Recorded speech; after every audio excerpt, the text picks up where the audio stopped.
Hello. Hello. How are you? Good, thanks. How are you? Good. Cool. So it's rainy and dark here, so yeah. How Yeah, are you? How are you? It looks sunny there. it is. It's sunny. It's beautiful. Yeah, and we had St. Patrick's Day yesterday, so yeah, it's a good time. That's awesome. So what do you normally do to celebrate St. Patrick's Day? Well, usually there's a big gathering of people, but that couldn't happen at the moment, so everybody just celebrated at home. So it wasn't quite the same, but at least it was sunny all day, so people got outside and all that. So That's so nice. Good. Yeah.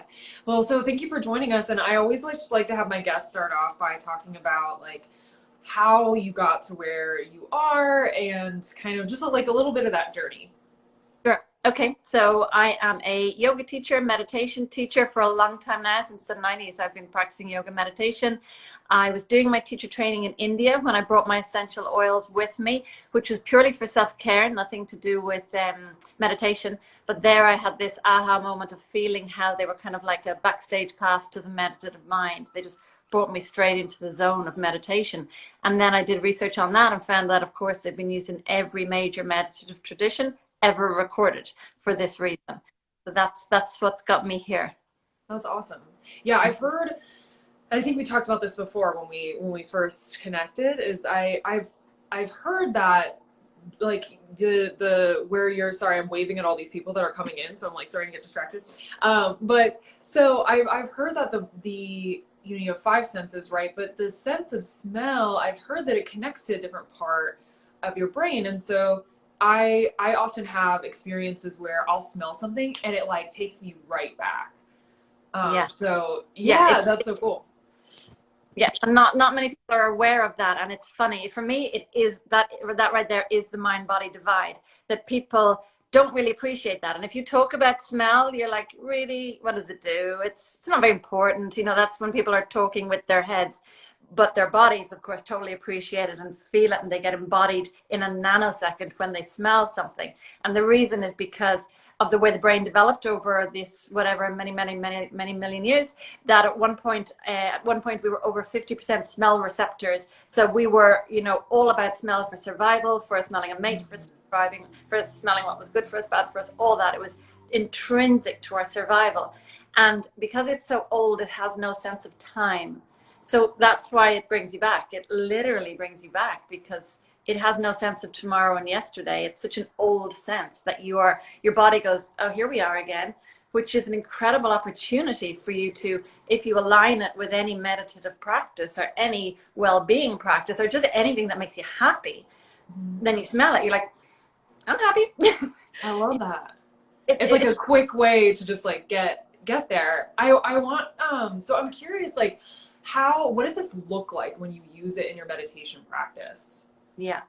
So I use it topically. There's a few ways you can use it. You can diffuse them, and that's one way, but I love getting them on the skin, getting them on the pulse points, getting them straight there. So, because I mean, the oils go into the body really quickly. Like rosemary zips into your body, it's in your liver within 20 minutes, doing what it does, all that rosemary does, which is, boosting your mood, boosting your immune system, rebalancing the liver.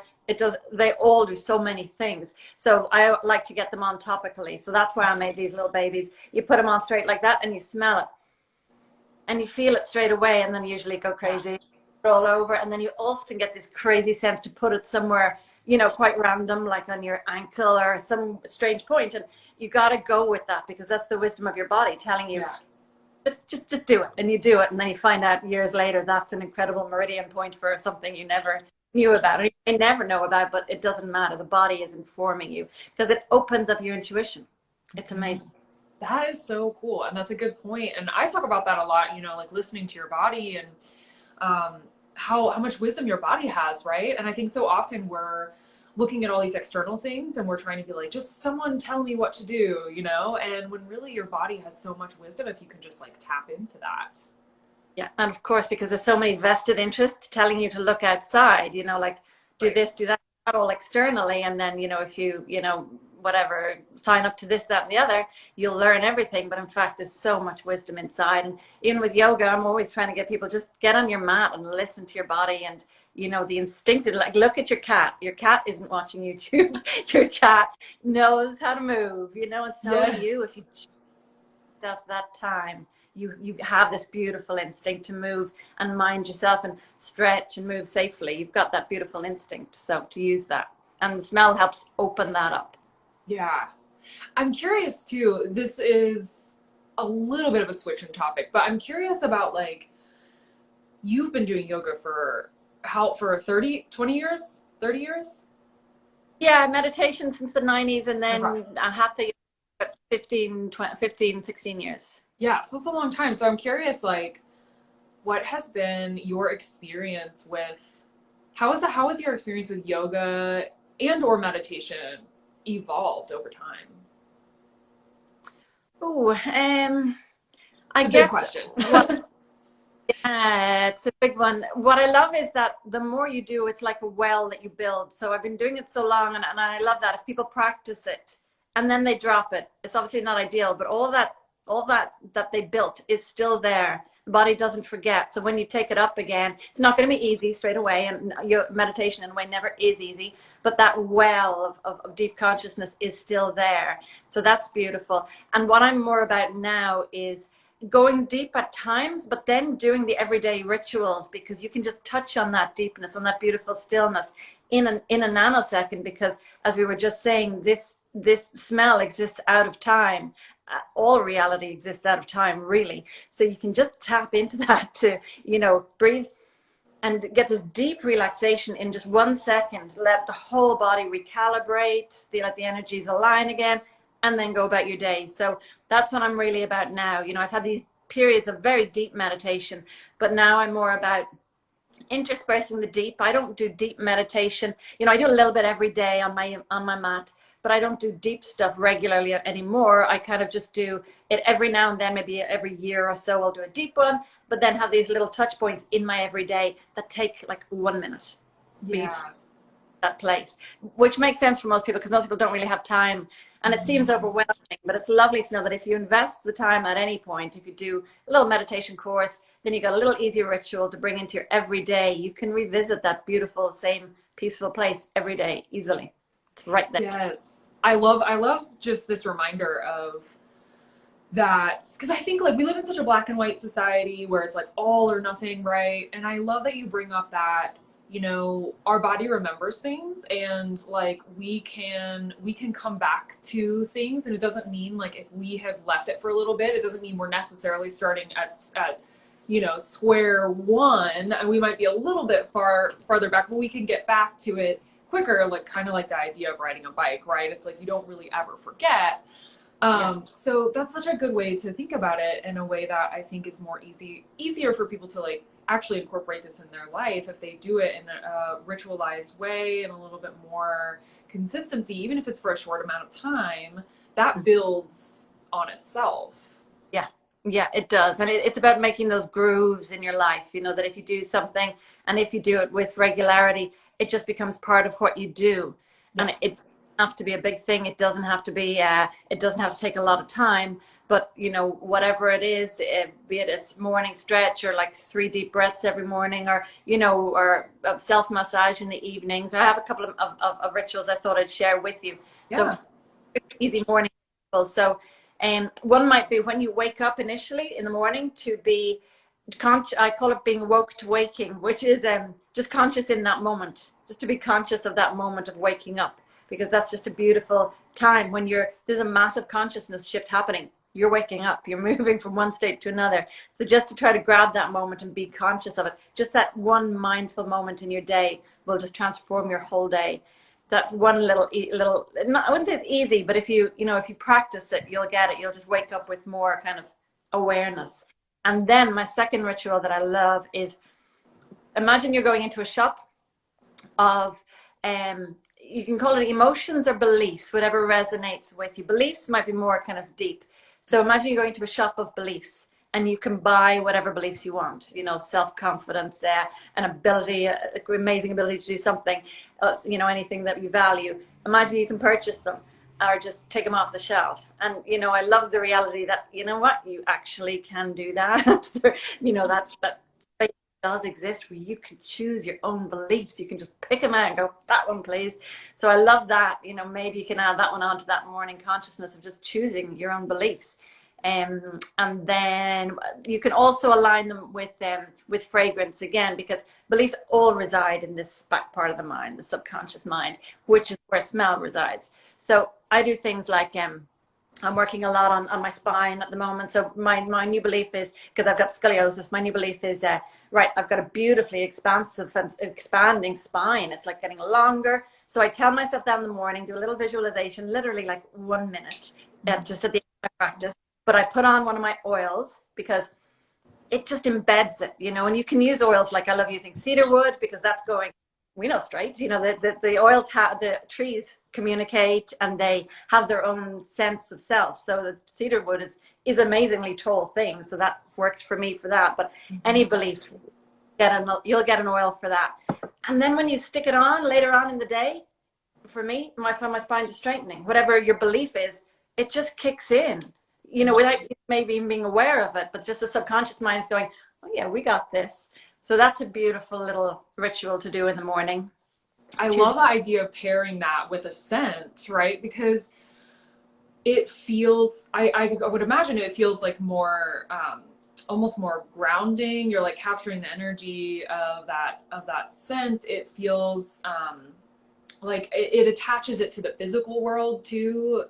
And so I can definitely see how that would be really helpful. And I would love that idea. And even just you using cedar to like, because it's long, it's tall, and it's just that's really cool. I like that.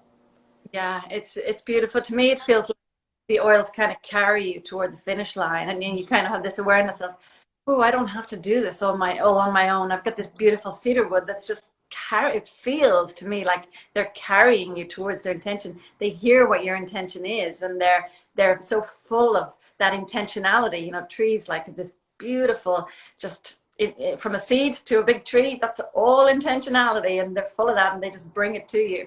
So it just makes everything easier for me, you know.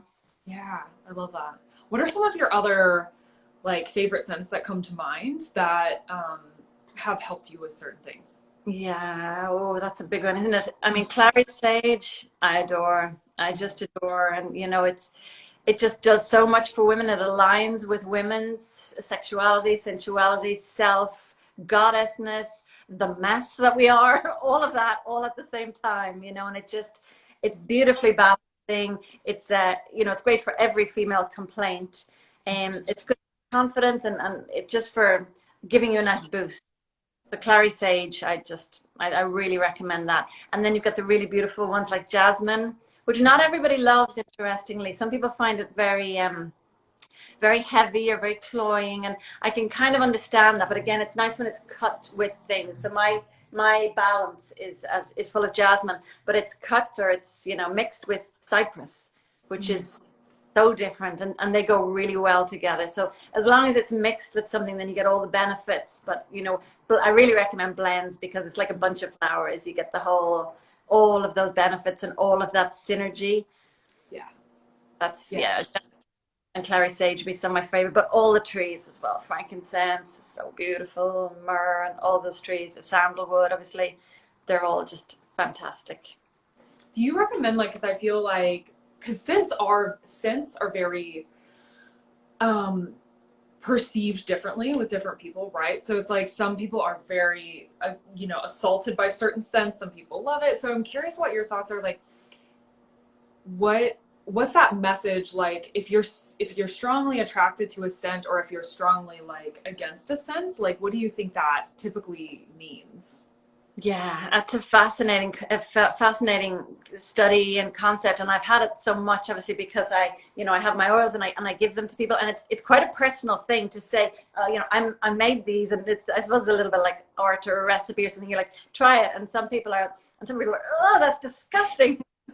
Okay, but you know, I've kind of learned now that it does say a little bit more about them, particularly the balance one that I mentioned. It's very deep and feminine, and some women love it, and some women actually want to just smack me. They are just brass, and then some women can't smell it at all. They're like, there's not, and the woman beside her, her friend, will be going, why is that one so much stronger? It's so interesting. That's so interesting.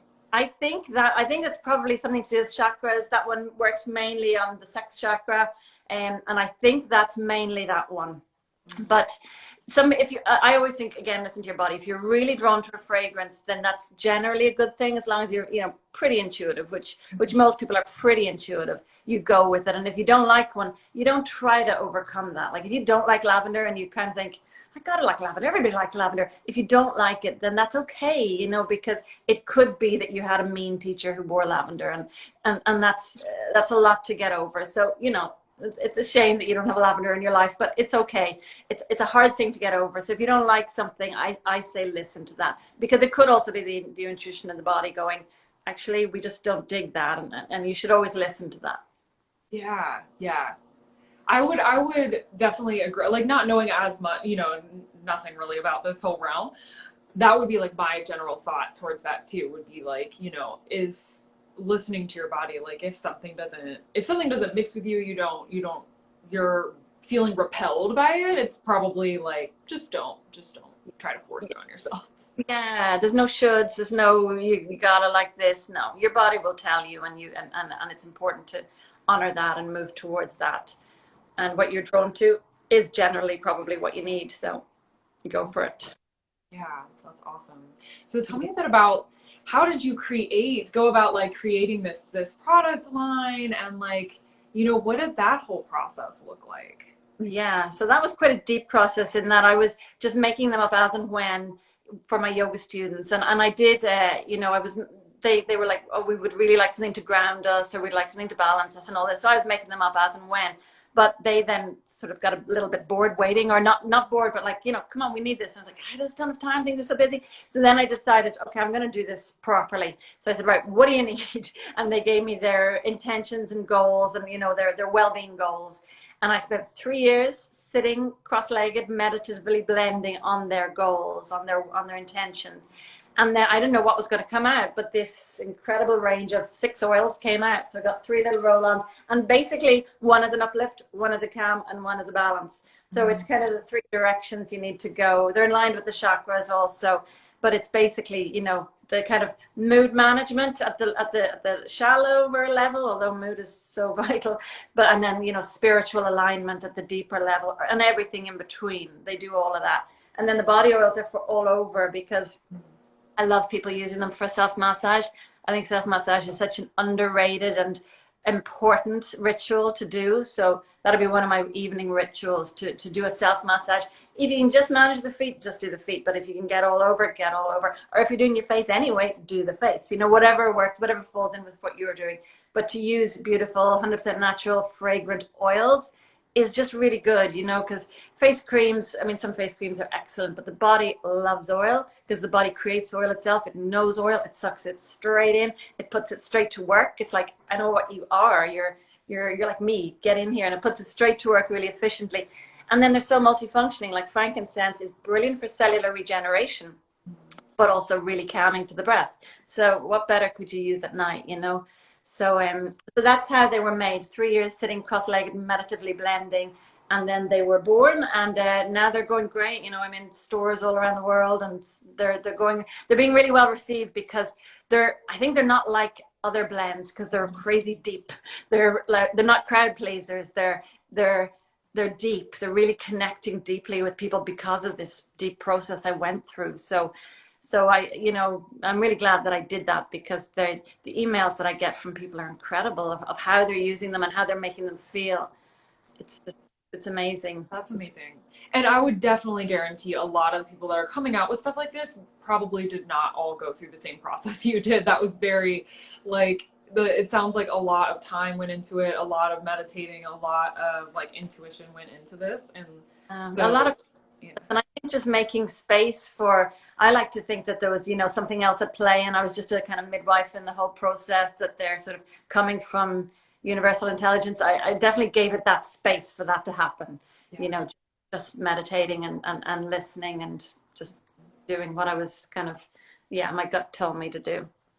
What an amazing, delicious ritual too, to like do self massage with like good smelling oils. I mean, I'm just like, in every way that sounds so great. It sounds like calming. It sounds like giving your body what it needs. I mean, who doesn't love massage?